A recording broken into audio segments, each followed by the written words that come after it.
우리에게 주시는 말씀은 마가복음 4장 1절부터 20절까지인데 4장 1절부터 3절까지만 같이 받들어 읽도록 하겠습니다. 같이 듣도록 하겠습니다. 시작. 예수께서 다시 바닷가에서 가르치시니 큰 무리가 모여들거늘 예수께서 바다에 떠 있는 배에 올라앉으시고 온 무리는 바닷가 인치에 있더라. 이에 예수께서 여러 가지를 비유로 가르치시니 그 가르치신 중에 그들에게 이르시되 들으라. 씨를 뿌리는 자가 뿌리러 나가서 네, 아멘. 우리 서장호 목사님이 은퇴 목사님인데 오랜만에 말씀을 전해주도록 하겠습니다. 은혜 받으시기 바랍니다. 감사합니다. 잘 아시죠? 네. 몰라요? 어디서 하는 게? 대답이 없으시니까 반응이 좀 없으니까 너무 그렇게 해서 이 사람들이 좀 이상하다, 좀 그렇게 하는 말고 하나 족 하나 내고 할까요? 족 하나 낼게요. 너무 그렇게 해서 이거 제가 하기가 좀 부담스러운. 언니하고 동생하고 얘기를 하는데 이 동생이 언니 보고 언니야 너 아들은 막 그렇게 착하고 그렇게 묻거든. 그러니까 동생이 내가 좋은 말을 많이 해줘서 그렇다. 그러나 그래서 동생하고 언니하고 언니 집에 갔더니만은 언니 아가 둘이 있거든. 그래 언니가 하는 말이 아들 텔레비를 보고 있어. 언니가 하는 말이 좋은 말 할 적에 텔레비 끄고 숙제해라. 그래가지고 숙제 아무 반응도 없네. 징그럽어요. 그러면 이제 숙제하고 나니까 좋은 말 할 적에 시체하고 씻고 밥 먹으라. 또 반응도 없네. 좋은 말 할 적에 누구 자라. 그래 좋은 말을 많이 해줘가지고 우리 애들이 착하다. 하나도 재미없는 것 같아요. 재미없어요. 뻘쭘하네. 되게 뻘쭘하네. 자, 실전 말한 것 같고 너무 또 착 깔아앉는 것 같아서 이 얘기를 했습니다. 자, 오늘은 씨 뿌리는 자의 비유에 대해서 제가 한번 말씀을 드리겠습니다. 유명한 씨 뿌리는 자의 비유입니다. 그러니까 씨 뿌리는 비유가 아니 씨 뿌리는 자의 비유입니다. 우리가 많이 들었습니다. 많이 들었어요. 씨 뿌리는 자의 비유. 그러나 목회자와 성도들이 이 본문이 말하고자 하는 본래의 의미에 대해서 많이 오해하거나 혼돈하는 경우가 생각보다 많습니다. 저도 라디오 설교하는 걸 무척 듣거든요. 대학로 때 저 필기하고 쏙독하고 그걸 다시 적고 다시 또 인터넷 치고 거의 뭐 한 8, 90% 그런 것 같아요. 생각보다 오해하는 거 많습니다. 그래서 이 본문이 정말로 말하고자 하는 바가 무엇인가에 대해서 좀 살펴보겠습니다. 내용은 심플해요. 먼저 4절에서 8절을 볼까요? 사모님 좀 떼어주시면 됩니다. 사실은 여러분 성경을 자기가 찾는 게 좋아요. 떼어주기도 하고 찾으세요. 성경을 꼭 들고 다니고 성경을 찾으세요. 그게 원칙입니다. 찬송 볼 때도 들고. 자, 4절에서 8절 본문은 씨 뿌리는 자와 씨가 뿌려진 장소에 대해서 얘기를 합니다. 그런데 예수님께서 나중에 제자들에게 이 비유에 대해서 자세히 다음에 설명을 하고 계세요. 그게 14절에서 20절입니다. 우선 14절 한번 볼까요? 자, 예수님은 시가 무엇인지 설명을 하고 있습니다. 뿌리는 자가 무엇을 지금 뿌립니까? 혼자 대답을 다 같이 해주세요. 말씀을 뿌리죠. 시가 아닙니다. 말씀이라고 명확하게 설명을 하고 있습니다. 성경이. 4절에서 8절에서 첫 번째는 길가에 말씀이 뿌려진 것과 같은 사람들이, 이 사람들은 말씀을 받지만 곧바로 사탄에게 그 말씀을 빼앗기는 사람들입니다. 제가 요약해서 말씀드립니다. 두 번째는 돌밭입니다. 이 사람들은 말씀을 받지만 환난을 당해 넘어져요. 다음 세 번째, 가시떨기입니다. 이들 역시 말씀을 받지만 세상의 유혹으로 열매를 맺지 못해요. 네 번째는 좋은 땅에 말씀이 뿌려진 것과 같은 사람들. 이 사람들은 말씀을 듣고 받아서 30배, 60배, 100배의 결실을 맺는 사람들입니다. 여기까지 우리 다 알아요. 다 알죠? 너무 많이 들었어요. 문제는 이 말씀을 가지고 어디로 가느냐입니다. 대개다가 씨를 가지고 열매를 맺는 인간의 노력으로 간다는 말이에요. 하나님의 말씀이 열매를 잘 맺을 수 있도록 우리의 마음밭을 옥토밭으로 갖고 가자. 우리가 잘해서 말씀의 열매를 맺자. 그런 메시지가 비성경적이거나 기독교적인 것은 아닙니다. 결코 아니에요. 당연하고도 은혜로운 말씀이죠. 그리스도인으로 말씀을 잘 받기 위해서 자신의 마음을 잘 바꾸도록 노력해야 됩니다. 그러나 그런 해석이 위험한 이유는 본문을 조금만 자세히 보면 본문이 말하고자 하는 것이 그것이 아니라는 것을 금방 알 수 있습니다. 11절에서 12절입니다. 11절에서 12절입니다. 이르시되 하나님 나라의 비밀을 너희에게 주었으나, 자, 여기서 주목해야 할 단어가 바로 하나님 나라입니다. 예수님은 이 비유 자체가 하나님 나라에 관한 것이라고 못을 딱 박아버립니다.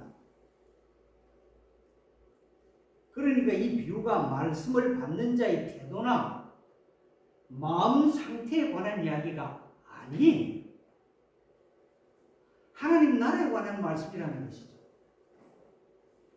예수님께서 이 비유를 말씀하신 목적은 너희가 말씀을 받기 위해 마음을 잘 가꾸어라고 가르쳐 주기 위해서가 아니고, 이 씨 뿌리는 자의 비유를 통해서 하나님 나라와 관련된 것을 가르쳐 주기 위해서라는 말이에요.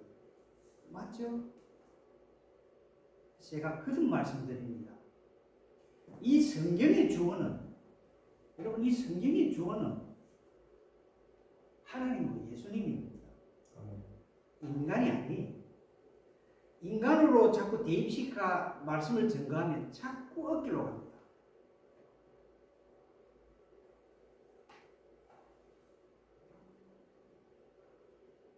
그 예를 제가 간단하게 한두 개 드리겠습니다. 누가복음 17장 한번 보세요. 누가복음 17장. 누가복음 17장을 성경 가지고 있는 분들은 계세요. 17장 20절에서 21절입니다.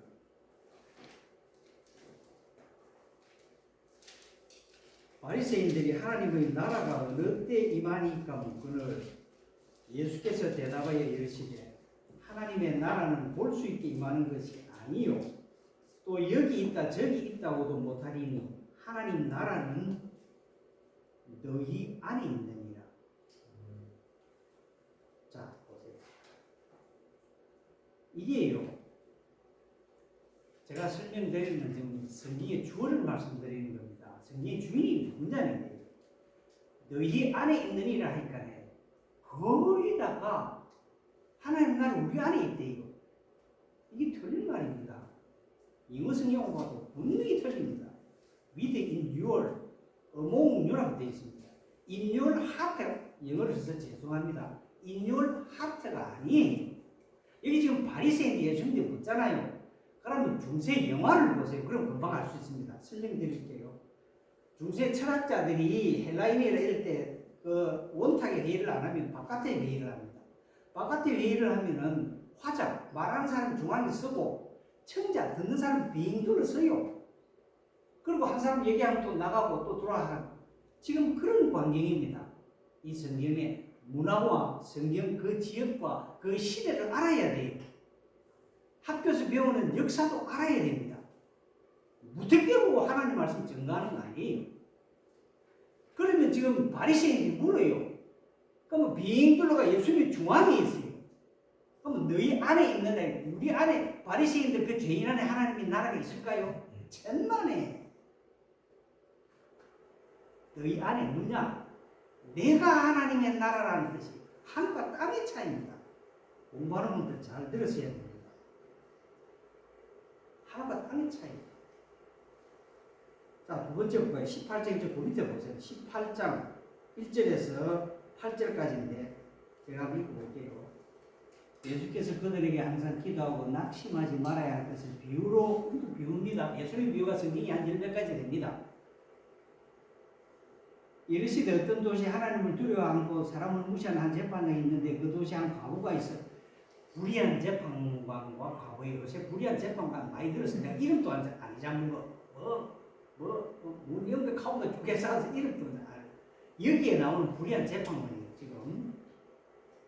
자, 원한을 풀어주소서 하되 그가 얼마 동안 듣지 않고 있다고 후에 속으로 생각하여 내가 하나님을 두려워하지 않고 사람을 무시하나 이 과부가 나를 번거롭게 하니 내가 그 원한을 풀어주리라. 자, 여기에 번거롭게 하니 이 단어가 파라핀이에요. 언어가 무슨 말이냐?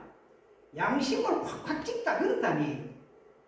지금 과부가 정당한 기도를 하고 있는 겁니다. 우리 하나님이 이성적인 하나님이라고 우리가 말을 하는데 하나님이 어디에서 이상하게 별에서 뚝 떨어지고 이런 하나님이 아니에요. 하나님하고 우리의 관계는 우리와 우리 자식 관계가 똑같아요. 나오라 뚝딱 이런 거 아닙니다. 그래서 6절에 보니까 주께서 또 이르시되 불의한 재판장이 말한 것을 들으라. 쭉 이래. 그래서 이걸 내게다가 기도 열심히 해라. 철회하고 기도하면 하나님 들어주실 거다. 틀린 건 아니에요. 다시 말씀드립니다. 틀린 건 아닙니다. 그러면 여기서 그게 아니에요. 하나님이 부당한 기도를 들어주실까요? 네벌. 그 다음에 우리가 이 사도신경 하잖아요. 사도신경, 이건 안 하려다가 제가 그냥 갑자기 생각나서 이게 있잖아요. 이 사도신경이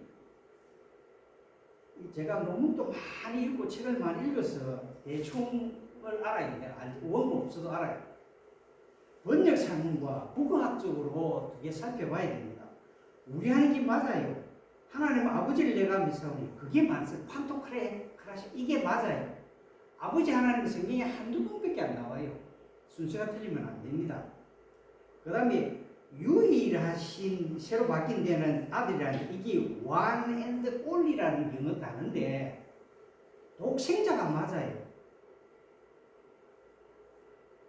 그 다음에 제일 중요한 게 제가 말씀드리고 싶은 게 바뀐 건 나는 전능하신 아버지 하나님 이거 이게 카톨릭과 성공에서 굉장히 많이 쓰는 거예요. 여기도 성경에 이 주어가 옛날 거는 하나님이 주어인데 이거는 인간입니다. 이 문제가 많아요. 그래서 이것도 모르고 전부 다 통합측에서는 이걸 많이 씁니다. 통합측은 많이 자기를 신학으로 갔어요. 그러나 고신이나 버니엘이나 기타 합동이나 이런 데서는 모르는 목사님은 그냥 밖에서니까 좋다고 쓰는 게 많아요. 사실은. 그런데 우리께 맞습니다. 이거는. 자세히 더 설명을 안 드리겠어요. 운문율도 한국어로도 굉장히 쉽고 번역적으로도 이 좋은 게 이게.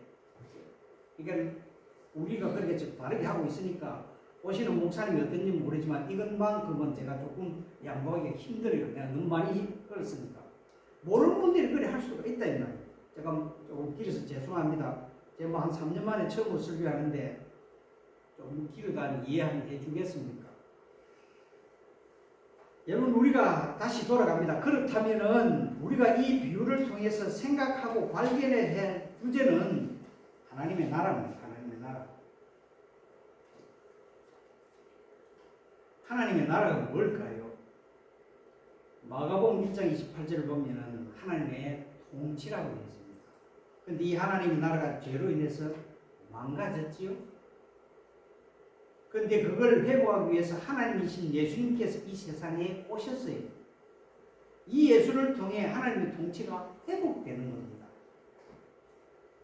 그것이 예수님께서 선포하신 하나님의 나라입니다. 그런데 11절은 정확하게 보세요. 11절 정확하게 띄워주시랍니까? 하나님의 나라로만 되어 있지 않고 뭐라고 되어 있습니까?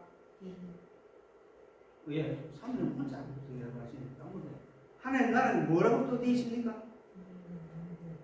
비밀이라고 되어 있잖아요. 전부 다 뭐 중만무나 좀 예배를 여러분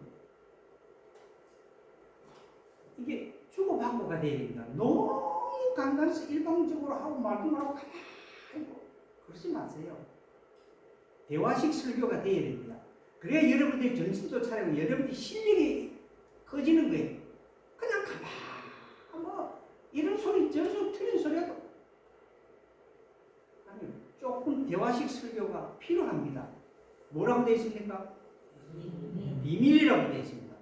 이 하나님 나라의 비밀이 무엇일까입니다.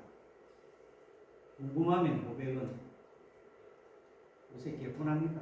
나 반응이 없어. 딴 데 그렇게 반응이 많은데 요즘 개콘 하는가 모르겠어요. 개콘 나 참 재밌게 보는데 여기서 비밀이라는 단어가 헬라어로 미스테리아입니다.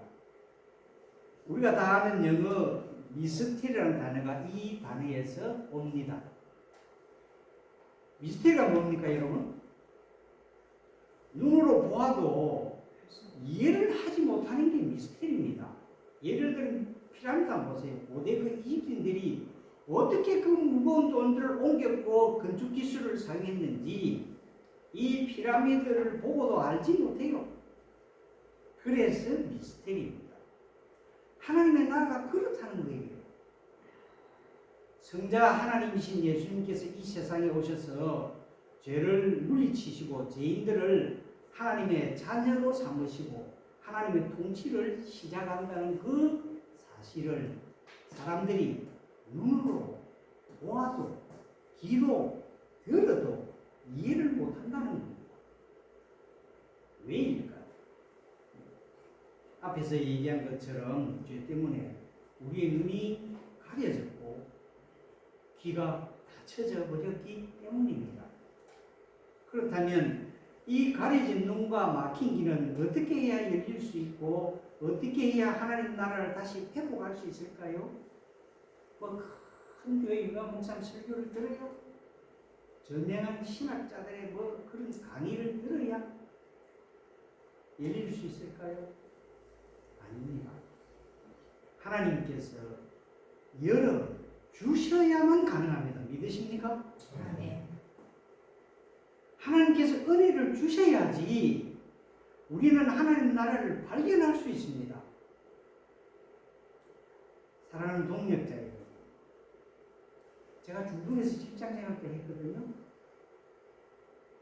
중동 농장 문화에 대해서 좀 더 잘 알기 위해서 제가 보충 설명을 좀 드릴게요. 우리는 모판에다 모를 길러서 그걸 옮겨 실려요, 논에.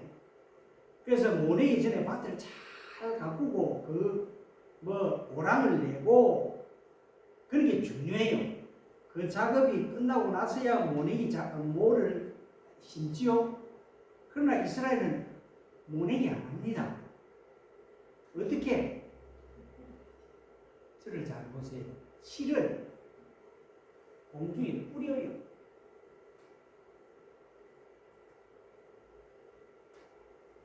유대인들에게는 밭이라는 개념은 우리처럼 잘 갖고 오는 그런 밭이라는 개념이 아닙니다. 팔레스타인 땅은 비가 우기의 때만 오기 때문에 엄청나게 쏟아져요. 1년 내내 거의 안 오다가 우기 때 되면 하늘에서 비를 퍼부어요. 그러니까 그 지방의 환경, 문화, 이런 걸 생활 습관, 그래서 성경에 결혼도 있고 정혼도 있고 여러 가지가 있습니다. 신명기 11장에 보면은 모압 평야에서 이스라엘 백성들을 모아놓고 모세가 마지막 설교를 합니다. 모세는 하나님의 섭리에 의해서 자기 그 가나안 땅에 들어가지 못해요. 마지막으로 거기서 죽어요. 근데 이 모세의 마지막 설교를 듣는 사람들은 1.5세대와 2세대들이 많습니다. 40년 동안 광야에서 다 죽고 그 어릴 때 나온 사람들과 강에서 난 아이들까지 있다는 말이에요. 마지막 설교할 적에 모세가 너가 살았던 애굽 땅과 너가 지금 들어갈 가나안 땅을 자세히 비교를 해드립니다. 애굽 땅은 관계 수로가 잘 돼 있어요. 나일강이 1년에 한 번씩 넘쳐가지고 기름져서 농사가 잘 돼요. 그리고 히브리 노예들을 이용해가 관계시설 물레방아 같은 걸 밟아가 물을 대가지고 농사를 지어가지고 잘 됩니다. 그러나 너희가 들어갈 가나안 땅은 그런 거 아니다. 내가 설명했잖아. 그런 거 아니다. 그러니까 오직 내만 바라봐라는 뜻이에요. 내가 책임지겠다는 겁니다.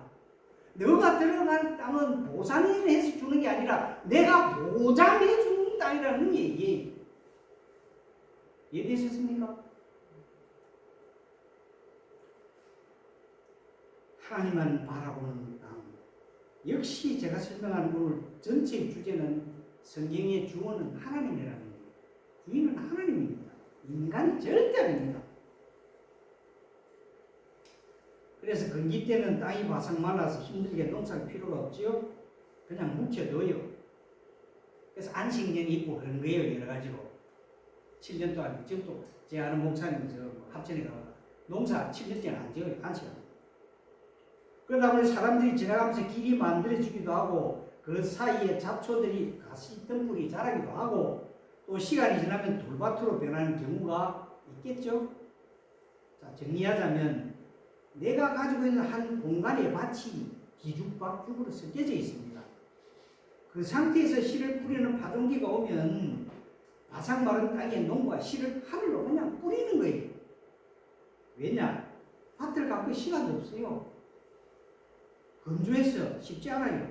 또한 어차피 밭이 여기저기 뒤죽박죽으로 섞여있기 때문에 비가 오고 나서 땅을 갈아서 부드럽게 할 수 있기 때문에 일단은 씨를 하늘로 뿌립니다. 그러면 씨들이 바람에 날려서 여러 곳에 떨어지겠죠?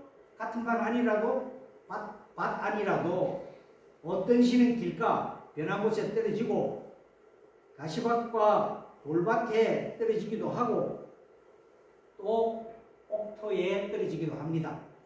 그래서 엄밀하게 말하자면 씨 뿌리는 자는 사실상 씨를 허비하고 있는 겁니다. 낭비하고 뿌리고 있습니다. 가능성이 있는 곳을 찾아서 씨를 뿌리는 것이 아니라 여기저기 막 뿌린다는 거예요. 왜 그렇게? 일단은 열매를 맺어야 묵살이 돼요. 밭을 고르면서 이 땅, 저 땅 따져보는 것이 아니라 지금 당장은 손해를 보더라도 비가 오고 난 후에 많은 열매를 맺을 것을 기대하며 여기저기 씨를 뿌리는 겁니다. 이게 오늘 말씀의 핵심입니다. 핵심. 씨 뿌리는 자의 비유는 땅이 내가 이제부터 좋은 땅이 되어야지 그러면서 스스로 바뀌는 그거 아닙니다.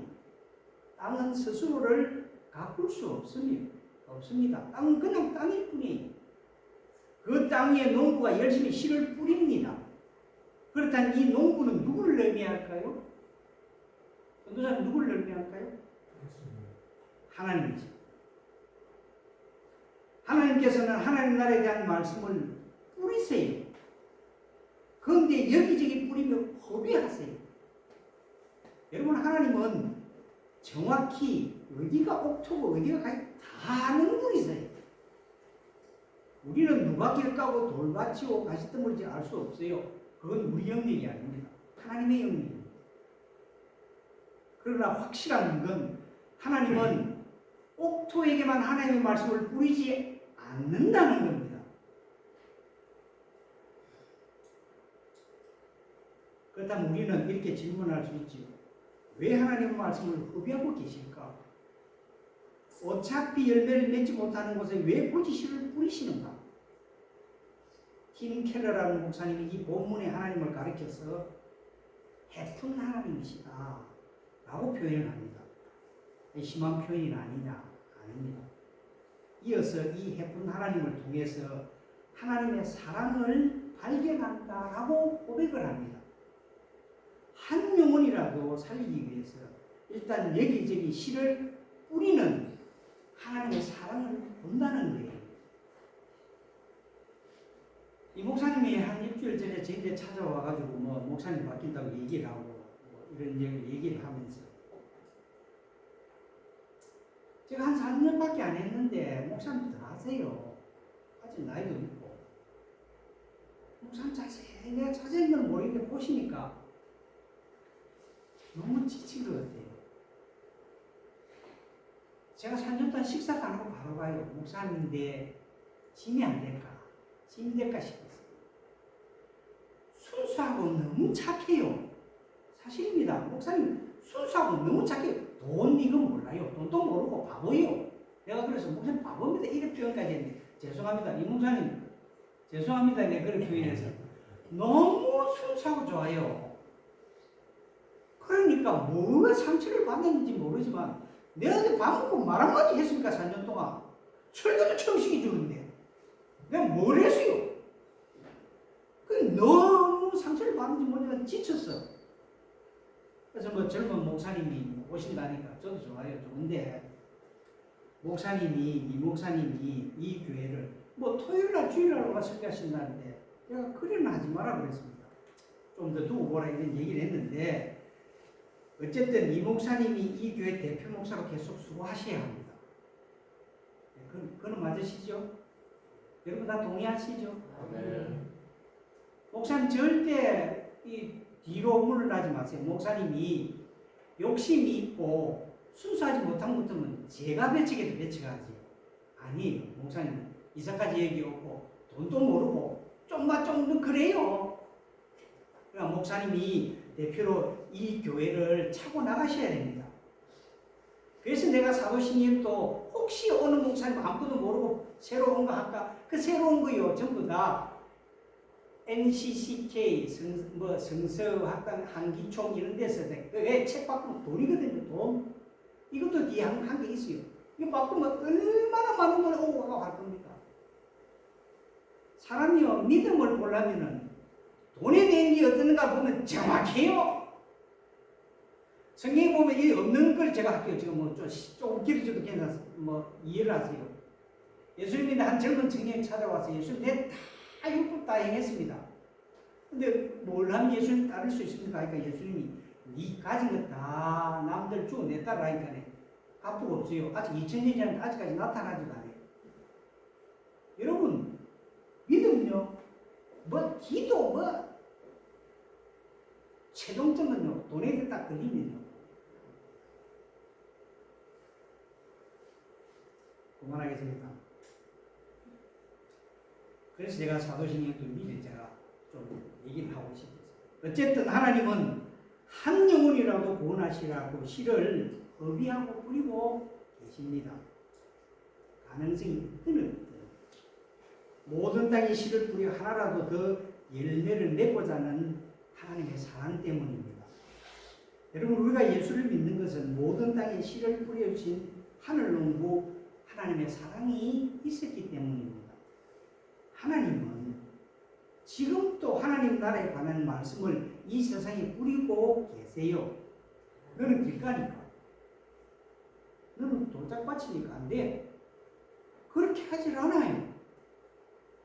하나님 나라에 대한 말씀을 이곳저곳 계속 뿌리세요. 우리 목사님은 얼마나 수고했습니까? 인정하셔야 됩니다. 전 그거를 못했어요. 못해가지고 개척을 하고 저 무추산 기도 가서 저기 했거든요. 아주 글을 줘서 대단히 감사합니다. 내가 오늘 저거 하려 했는데 이제 이곳에 사는 기도에 내가 눈을 들고 귀를 기울이니 이는 내가 이미 이 성전을 택하고 거룩하게 하여 내 이름을 여기에 영원히 있게 하였습니다. 내 눈과 내 마음이 항상 여기에 있으리라. 아멘.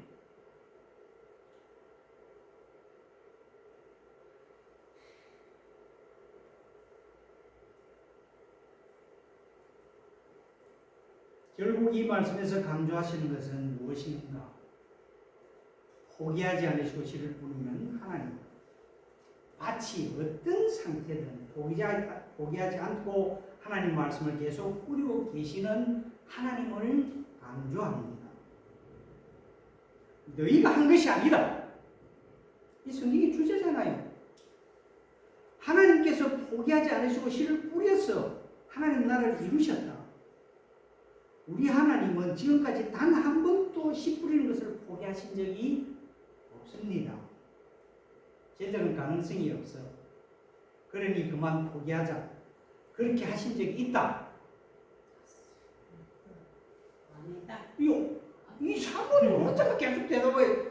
내가 유도를 했거든. 얘가 정신줄 놓고 있다가 그러면 아멘 하고 그 들통 나는 거야. 정신 똑바로 차리라는 거야. 사모님 혼자이 김기옥 사모님 혼자 오늘 밥 두 그릇 드시고 다른 사람 다 안 그릇만 주이소. 사모님 안 그릇만 주고 두 그릇 잡으세요. 내가 유도를 했거든요. 정신 똑바로 차려야 된다. 순교시간. 계속해서 선지자들을 보내셨어요. 계속해서 경고하시고 계속해서 돌아오라고 하셨습니다. 그렇게 끊임없이 하나님 말씀을 전하셨어요. 물론 그 말씀을 귀담아 듣는 백성들은 드물지요. 그래도 포기하지 않으시고 이번에는 누구를 보내십니까? 예수님, 성자 예수님. 직접 오세요. 그러니까 구약이 끝나고 신구약 중간사 한 400년 있고 이 신약 들어가는데 신구약 중간사 한 400년 제일 있습니다. 이거 얘기하려면 너무 길어서 오늘은 안 할게요. 그러나 반드시 신학하는 사람은 알아야 됩니다. 어떻게 그렇게 하고 뭐 임마누엘이 무슨 뜻인지 그냥 성경이 그때 가지고는 택도 없습니다.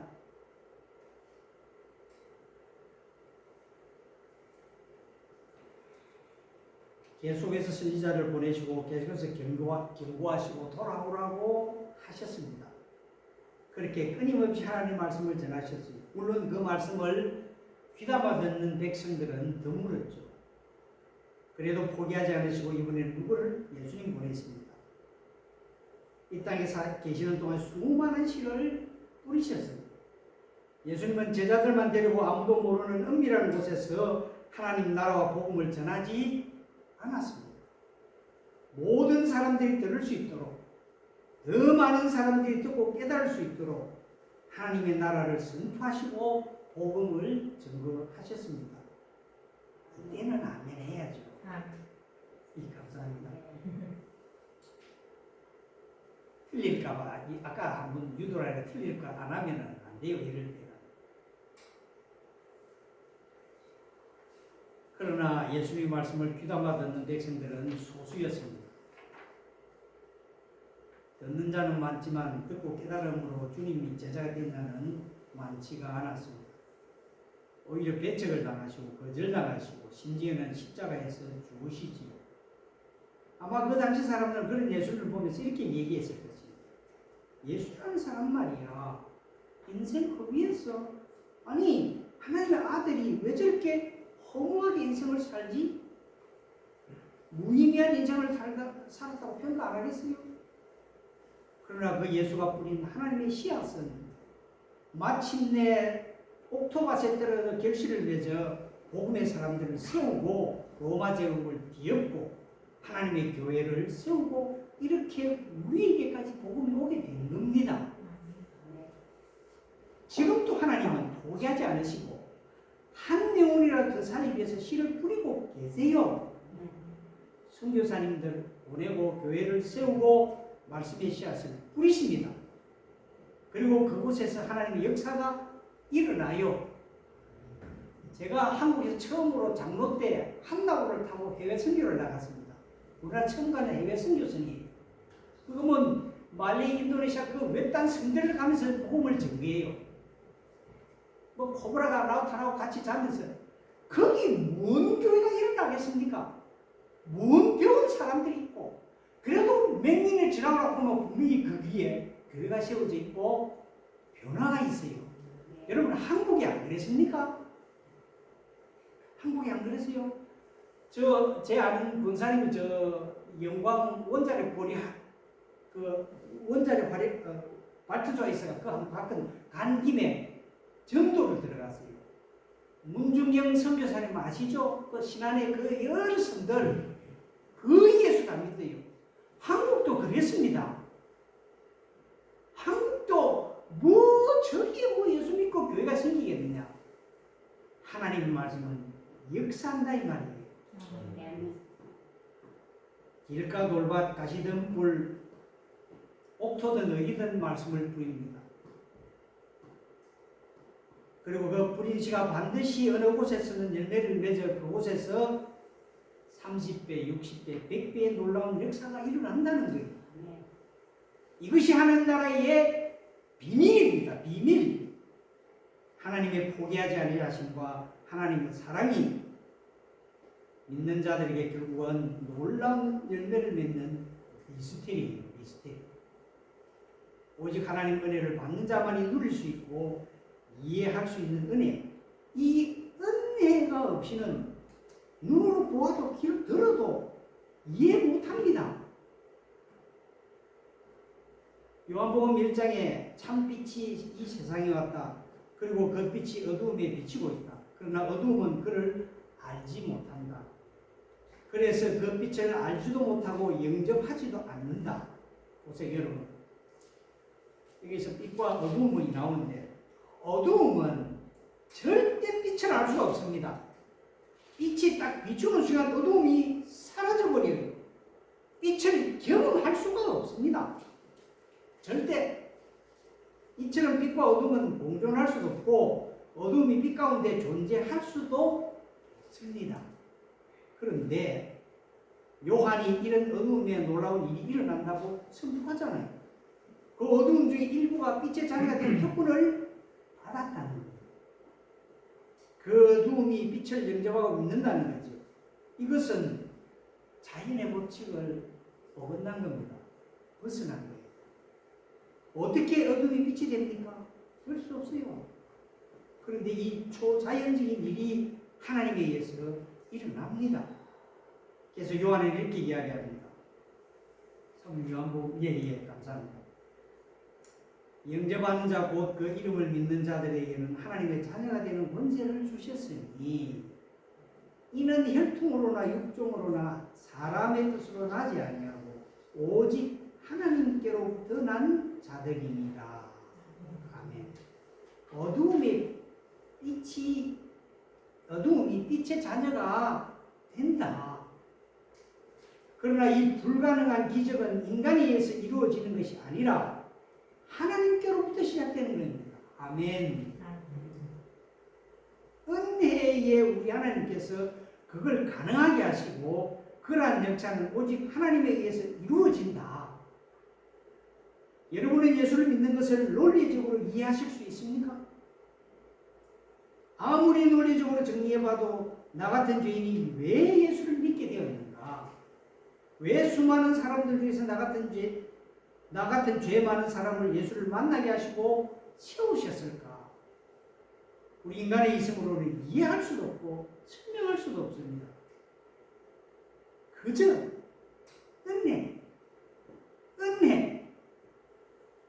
은혜밖에는 설명할 수가 없어요. 제 앞에서 강조한 교리가 우리는 죄 때문에 하나님 나라를 알 수도 없고 아무리 말해줘도 이해할 수가 없다고 했어요. 그러나 우리는 이렇게 하나님 나라를 누리고 있잖아요. 이것은 우리의 노력이나 자격 때문이 아니라 오직 하나님의 전적인 은혜 때문입니다. 아멘. 믿으십니까? 포기하지 않으시고 씨를 뿌려서 주신 하나님의 선물, 이것이 씨 뿌리는 자를 통해서 말씀하시고자 하는 하나님의 비밀입니다. 내가 선택하고 나의 의지로 믿는 것 같지만 하나님의 은혜라는 것입니다. 결국 오늘 본문은 마음을 잘 가꾸어라가 아니고 너희가 하나님의 은혜로 하나님 나라의 놀라운 감동과 기쁨을 누리고 있다라는 거예요. 그걸 기억하라는 거예요. 그렇다면 우리는 이 본문을 가지고 어떻게 살까? 우선 가장 잘못된 적용이 뭐냐? 하나님 나라의 말씀을 옥토밭에서 열매를 맺으니까 굳이 가능성이 없는 길가, 돌짝밭, 가시덤불 사람들에게 열심을 내어 전도할 필요가 없고 시간과 에너지를 낭비할 필요가 없다. 이런 생각은 본문을 완전히 오해하고 있는 겁니다. 누가 길가고 누가 돌짝밭이고 누가 가시덤불이고 누가 옥토밭인지 따져보자. 이것은 씨 뿌리는 자의 비유가 의도하는 바를 완전히 무시하는 거예요. 그건 우리의 영역이 아니고 또 우리가 판단하는 문제도 아닙니다. 그런 생각은 하나님 나라의 비밀을 모르는 겁니다. 하나님의 은혜를 입은 자는 그렇게 생각하고 행동하지 않아야 합니다. 하나님의 마음을 품고 포기하지 않으시고 인내하면서 기도하면서 한 영혼이라도 더 구원하기 위해 복음의 씨를 뿌리하는 것입니다. 할렐루야. 예수님께서는 십자가에 죽을 것을 아시면서도 이 세상에 오셨어요. 왜 그렇게 하셨어요? 하나님 마음을 품었기 때문이죠. 그래서 핍박과 어려움 가운데서도 포기하지 않으시고 하나님 나라의 말씀을 계속 전하신 것입니다. 우리도 마찬가지예요. 재정으로 선교사들을 구원하고 길거리에서 전도지를 나눠주고 아버지의 마음을 품고 있기 때문입니다. 성경은 신자들에게 좋은 땅만 골라서 말씀을 뿌리면서 살라고 하신 적이 없습니다. 그건 세상적인 방식이고 수법입니다. 이 세상은요, 이윤이 남고 도움이 될 만한 곳에 투자하고 거기에 에너지를 쏟으라고 가르쳐요. 그러나 우리는 눈물로 씨를 뿌리는 하나님의 사람들입니다. 시편 126편 5절에 눈물을 흘리며 씨를 뿌리는 자는 기쁨으로 거두리로다. 아멘. 물론 그 씨가 길가 돌짝밭 가시등불에 가시떨기에 떨어질 수도 있지요. 그때 우리는 실망과 허탈을 경험합니다. 혹시 이 목사님 그런 일도 안 하시나요? 정말 전도 열심히 하셨거든요. 전 그걸 원했어요. 그래서 목사님 시험했는데 정말 열심히 하셨는데 여러분 이만한 것도 큰 부엉입니다. 여러분 시내에 가서 개찬해보세요. 몇 년 안에 다 망해요. 그러나 여기 보세요. 하나님의 창조의 공간에서 하나님의 창조의 세계를 바라보면서 그걸 눈으로 보고 귀로 들으면서 예배 드리는 여러분 이 공간이 얼마나 그래서 저는 항상 기도합니다. 하나님 다시 오시는 그날까지 이 교회 십자가 높이 들고 좀 교회 예쁘게 손질하고 여러분 많은 영혼들을 구원하고 잃어버린 양들을 찾는 이 교회 잃어버린 양들이 얼마나 많은 줄 압니까? 예수 믿다가 믿는 사람들. 근데 왜 목사님 지셨을까? 목사님 힘내세요. 목사님 같은 분은 없습니다. 이 목사님. 내가 사람 많이 70 이상 하면서 사람 한두 사람 사귀어 봤겠습니까? 전부 욕심쟁입니다. 욕심 없어요.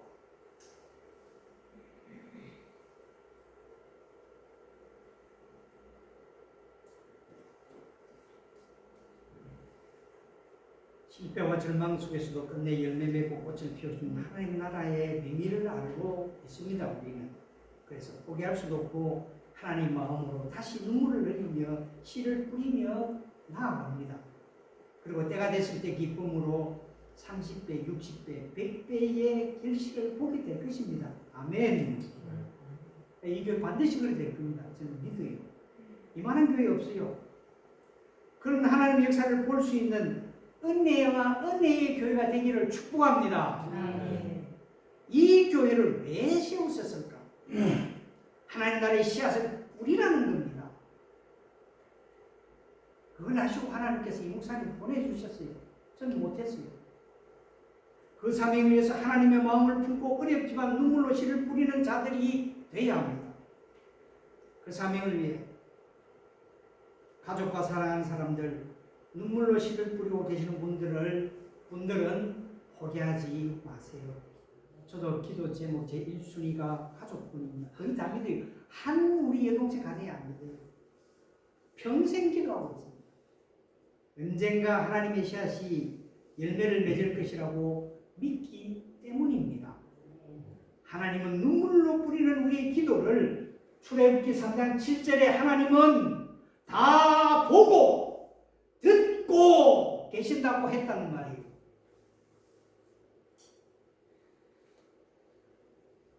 오늘 씨 뿌리는 자의 비유를 통해서 포기하지 않고 눈물로 씨를 뿌리는 하나님을 생각해 보았습니다. 우리는 전적인 하나님 은혜의 선물인 그런 복을 받은 사람들입니다. 이 비밀을 우리만 간직하지 말고 눈물로 씨를 뿌립시다. 그때 우리의 눈물과 헌신을 통해서 하나님 나라를 이 땅에 이루실 것입니다. 신조전은교회와 성도님들이 그런 하나님의 역사를 경험하는 복된 삶이 되시기를 주님의 이름으로 축원하고 또 축원합니다. 아멘.